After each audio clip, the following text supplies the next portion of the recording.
इस वक्त राजनाथ सिंह बोल रहे हैं। लद्दाख की पूर्वी सीमाओं पर हाल में हुई गतिविधियों से अवगत कराने के लिए उपस्थित हुआ हूं।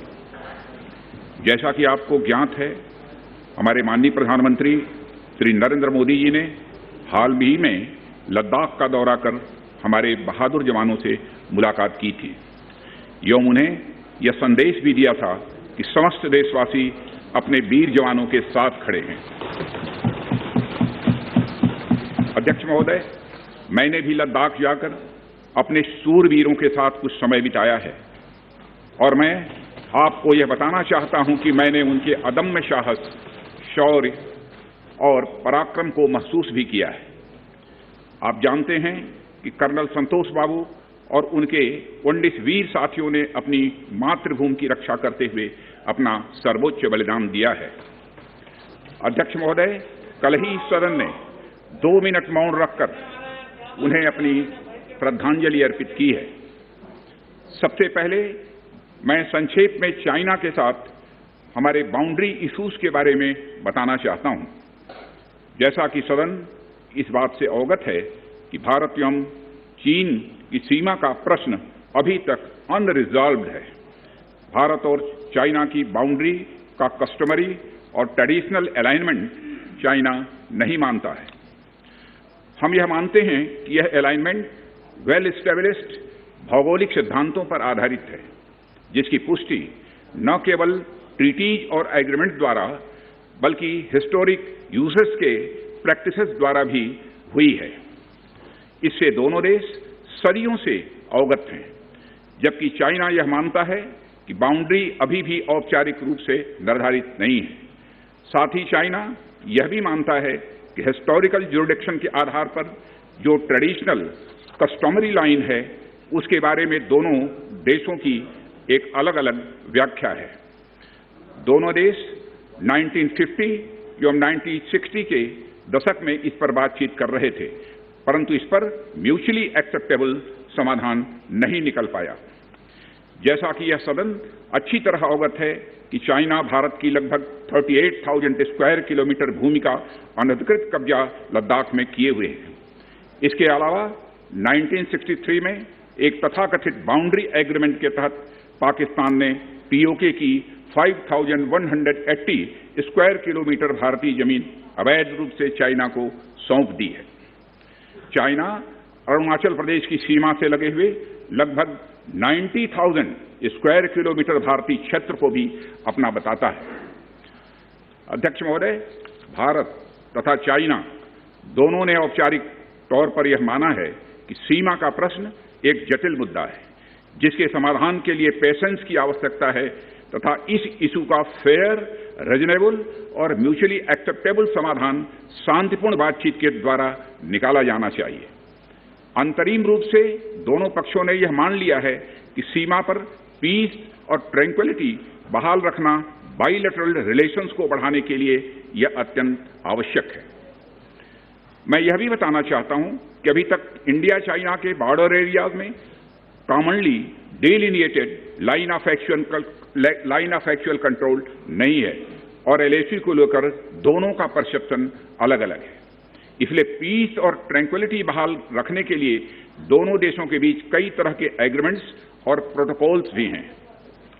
इन समझौतों के तहत दोनों देशों ने यह माना है कि एलएसी पर पीस और ट्रैंक्विलिटी बहाल रखी जाएगी, जिस पर एलएसी की अपनी अपनी रेस्पेक्टिव पोजीशंस और बाउंड्री क्वेश्चन का कोई असर नहीं माना जाएगा। इस आधार पर वर्ष 1988 के बाद से दोनों देशों के बाइलेटरल रिलेशंस में काफी विकास हुआ था। भारत का मानना है कि बाइलेटरल रिलेशंस को विकसित किया जा सकता है तथा साथ ही साथ बाउंड्री मुद्दे के समाधान के बारे में भी चर्चा की जा सकती है, परंतु एलएसी पर पीस और ट्रैंक्विलिटी में किसी भी प्रकार की गंभीर स्थिति का बाइलेटरल रिलेशंस पर निश्चित रूप से असर पड़ेगा। अध्यक्ष महोदय, वर्ष 1993 और 1996 के समझौते में इस बात का जिक्र है कि एलएसी के पास दोनों देश अपनी सेनाओं की संख्या कम से कम रखेंगे। समझौते में यह भी है कि जब तक बाउंड्री इश्यूज का पूर्ण समाधान नहीं होता है, तब तक एलएसी को स्ट्रिक्टली रेस्पेक्ट और एडहर किया जाएगा और उसका उल्लंघन किसी भी सूरत में नहीं किया जाएगा। इन समझौतों में भारत व चाइना एलएसी के क्लैरिफिकेशन द्वारा एक कॉमन अंडरस्टैंडिंग पर पहुंचने के लिए भी कमिटेड हुए थे।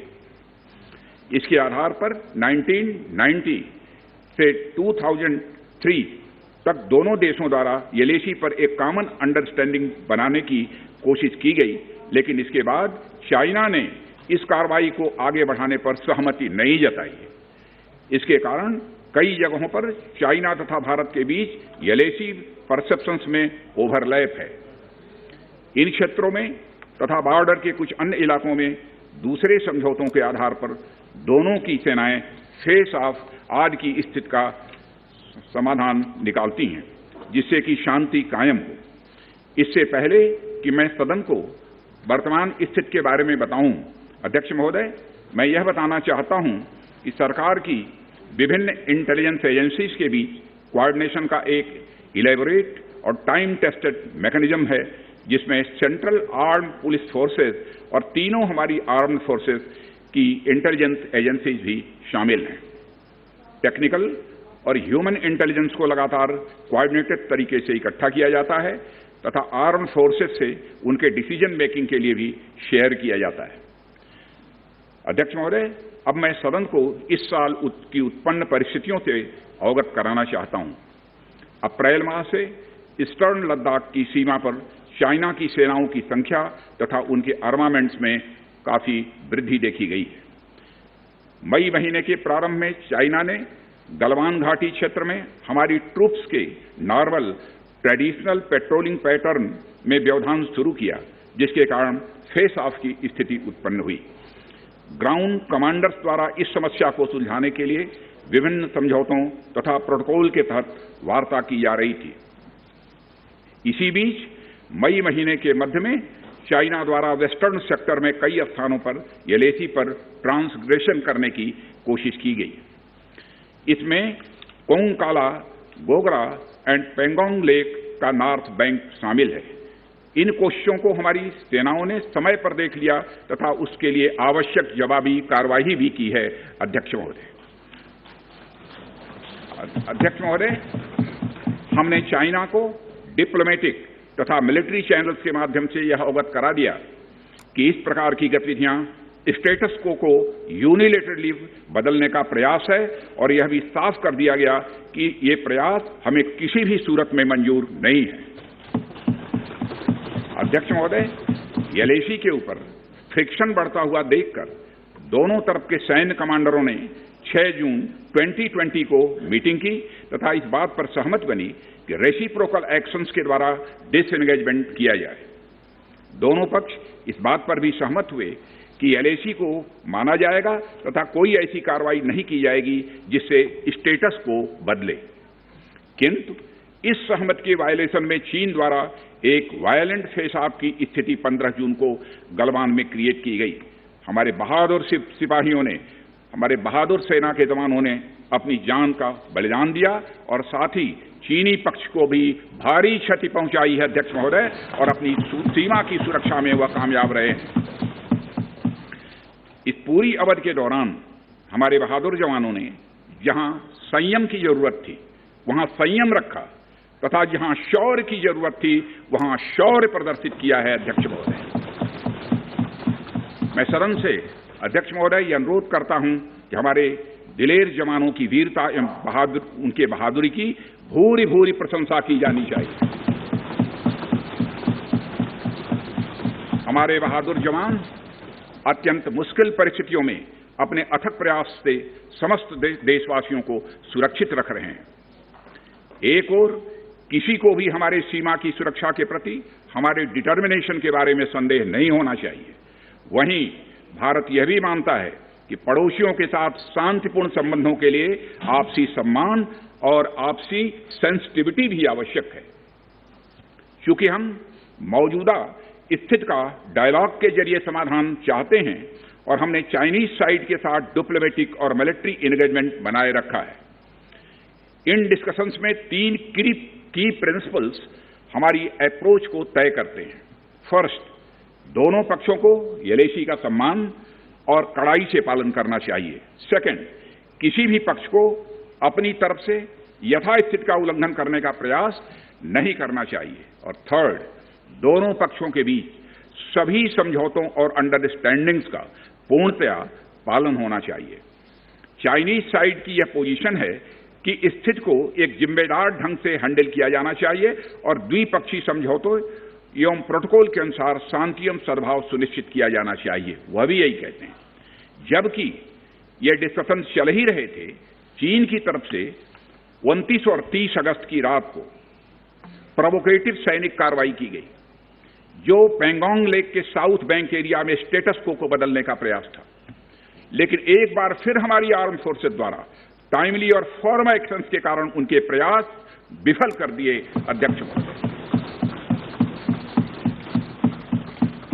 अध्यक्ष महोदय, जैसा कि उपर्युक्त घटनाक्रम से यह स्पष्ट है, चीन की कार्रवाई से हमारे विभिन्न द्विपक्षीय समझौतों के प्रति उसका डिसरिगार्ड पूरी तरह से दिखता है। चीन द्वारा ट्रुप्स की भारी मात्रा में तैनाती किया जाना 1993 और 1996 के समझौतों का यह उल्लंघन है। एलएसी का सम्मान करना और उसका कड़ाई से पालन किया जाना सीमा क्षेत्रों में शांति और सद्भाव का आधार है और इसे 1993 एवं 1996 के समझौते में स्पष्ट रूप से यह स्वीकार भी किया गया है। जबकि हमारी आर्म्ड फोर्सेस इसका पूरी तरह से पालन करती हैं। चाइनीज साइड की ओर से ऐसा नहीं हुआ है। उनकी कार्रवाई के कारण एलएसी के आसपास समय समय पर फेस ऑफ्स और फ्रिक्शंस भी पैदा हुए हैं। जैसा कि मैंने पहले भी उल्लेख किया, इन समझौतों में फेस ऑफ की स्थिति से निपटने के लिए विस्तृत प्रोसीजर्स और नॉर्म्स भी निर्धारित हैं।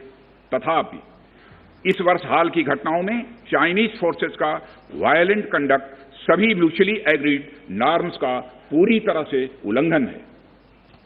अभी की स्थिति के अनुसार चाइनीज साइड ने एलएसी और अंदरूनी क्षेत्रों में बड़ी संख्या में सैनिक टुकड़ियां और गोला बारूद मोबिलाइज किया हुआ है। पूर्वी लद्दाख और गोगरा और कोंकला और पेंगोंग लेक का नॉर्थ और साउथ बैंक पर कई फ्रिक्शन एरियाज हैं। चीन की कार्रवाई के जवाब में हमारी आर्म्ड फोर्सेज ने भी इन क्षेत्रों में उपयुक्त काउंटर डिप्लॉयमेंट्स किए हैं अध्यक्ष महोदय, ताकि भारत के सिक्योरिटी इंटरेस्ट को पूरी तरह से सुरक्षित रखा जा सके। अध्यक्ष महोदय, मैं सदन को आश्वस्त रहना चाहिए कि हमारी आर्म्ड फोर्सेज इस चुनौती का सफलतापूर्वक सामना करेंगी और हमारी आर्म्ड फोर्सेज साथ ही साथ जिस प्रकार की उनके द्वारा आज भी कार्रवाई की जा रही है, जिस प्रकार से सीमा की रक्षा की जा रही है, हम सबको हमारी आर्म्ड फोर्सेज के ऊपर गौरव है अध्यक्ष महोदय, गौरव की अनुभूति होती है। अभी जो स्थिति बनी हुई है उसमें सेंसिटिव ऑपरेशनल इश्यूज शामिल हैं।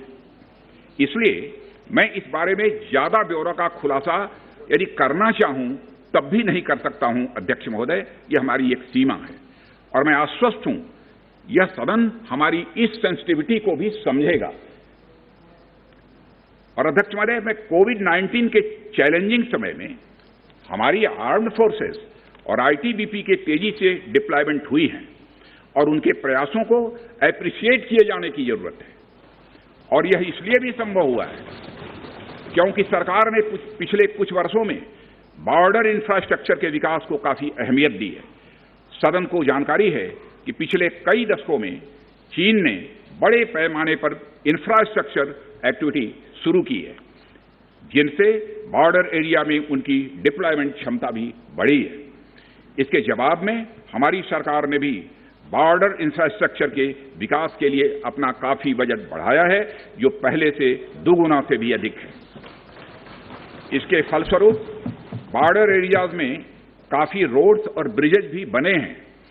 इससे न केवल लोकल पॉपुलेशन को जरूरी कनेक्टिविटी मिली है, बल्कि हमारी आर्म्ड फोर्सेस को बेहतर लॉजिस्टिकल सपोर्ट भी मिला है। ओके। अध्यक्ष महोदय, इसके कारण वे बॉर्डर एरिया में अधिक अलर्ट रह सकते हैं। 1 मिनट, सेक्रेटरी जनरल ट्रांसलेशन शुरू कर दें। आ रहा है, एक बार चेक कर लो। ठीक। एक बार चेक कर लें दोबारा। ठीक, ओके। अध्यक्ष महोदय, इसके कारण वे बॉर्डर एरियाज में अधिक अलर्ट रह सकते हैं और जरूरत पड़ने पर बेहतर जवाबी कार्रवाई भी कर सकते हैं। आने वाले समय में भी सरकार इस उद्देश्य के प्रति पूरी तरह से कमिटेड रहेगी, यह मैं सदन को आश्वस्त करना चाहता हूं। आदरणीय अध्यक्ष महोदय, मैं इस बात पर बल देना चाहूंगा कि भारत हमारे बॉर्डर एरियाज में मौजूदा मुद्दों का हल शांतिपूर्ण बातचीत और कंसल्टेशन के जरिए किए जाने के प्रति कमिटेड है। इस उद्देश्य को पाने के लिए मैं अपने चाइनीज काउंटर पार्ट से 4 सितंबर को मॉस्को में मिला और उनसे हमारी इन डेप्थ डिस्कशन भी हुई।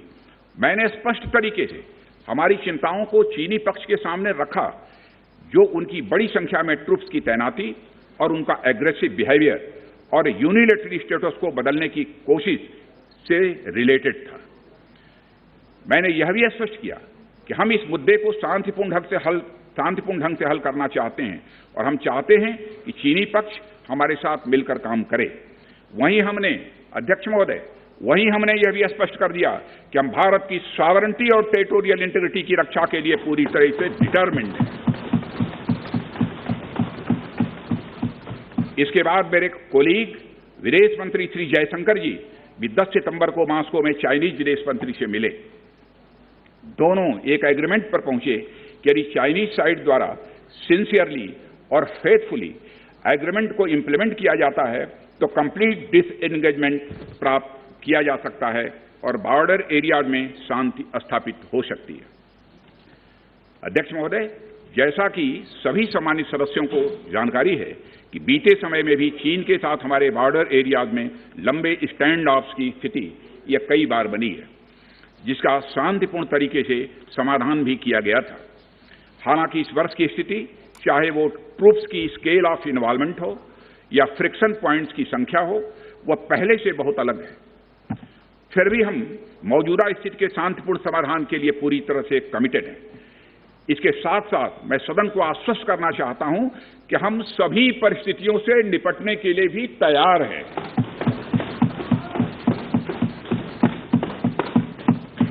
अध्यक्ष महोदय, इस सदन की एक गौरवशाली परंपरा रही है।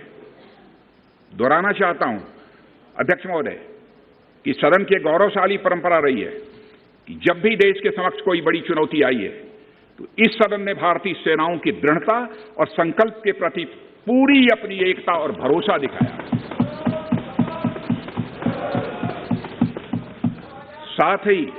साथ ही सीमा क्षेत्र में तैनात अपने बहादुर सेना के जवानों के शौर्य, पराक्रम और सीमा की सुरक्षा के प्रति उनकी प्रतिबद्धता पर पूरा इस सदन ने विश्वास व्यक्त किया है। अध्यक्ष महोदय, और अध्यक्ष महोदय, मैं आपको यह विश्वास दिलाना चाहता हूं कि हमारे आर्म्ड फोर्सेस के जवानों का जोश एवं हौसला बुलंद है, इस पर किसी को संदेह नहीं होना चाहिए। माननीय प्रधानमंत्री जी के बहादुर जवानों के बीच जाने के बाद हमारे कमांडर तथा जवानों में यह संदेश गया है कि देश के 130 करोड़ आदिवासी जवानों के साथ खड़े हैं। उनके लिए बर्फीली ऊंचाइयों के अनुरूप विशेष प्रकार के गर्म कपड़े, उनके रहने का स्पेशलाइज टेंट तथा उनके सभी अस्त्र शस्त्र एवं गोला बारूद की पर्याप्त व्यवस्था की गई है। अध्यक्ष महोदय, हमारे जवानों का यह संकल्प सराहनीय है कि दुर्गम ऊंचाइयों पर जहां ऑक्सीजन की कमी है तथा तापमान 0 से नीचे है, उनके उत्साह में कोई कमी नहीं आती है और वे सियाचिन, कारगिल और आदि ऊंचाइयों पर अपना कर्तव्य इतने वर्षों से लगातार निभाते आ रहे हैं। और अध्यक्ष महोदय, मुझे इस गौरवमयी सदन के साथ यह साझा करने में यह कतई संकोच नहीं है कि लद्दाख में हम एक चुनौती के दौर से गुजर रहे हैं और मैं इस सदन से आग्रह करना चाहता हूं कि हमें एक रेजोल्यूशन द्वारा पारित करना चाहिए कि हम अपने वीर जवानों के साथ कदम से कदम मिलाकर खड़े हैं। पूरा सदन अपने वीर जवानों के साथ कदम से कदम मिलाकर खड़ा है, जो कि अपनी जान की, अपनी जिंदगी की बगैर परवाह किए हुए देश की चोटियों की ऊंचाइयों पर विषम परिस्थितियों के बावजूद हमारी भारत माता की वह रक्षा करते हैं। यह समय है जब यह सदन अपने सशस्त्र सेनाओं के साहस और वीरता पर पूर्ण विश्वास जताते हुए उनको यह संदेश भेजे कि यह सदन और सारा देश सशस्त्र सेनाओं के साथ है, जो भारत की संप्रभुता और अखंडता की रक्षा में लगातार जुटे हुए हैं। इन्हीं शब्दों के साथ अध्यक्ष महोदय, मैं अपना निवेदन समाप्त करता हूं। Item number 11.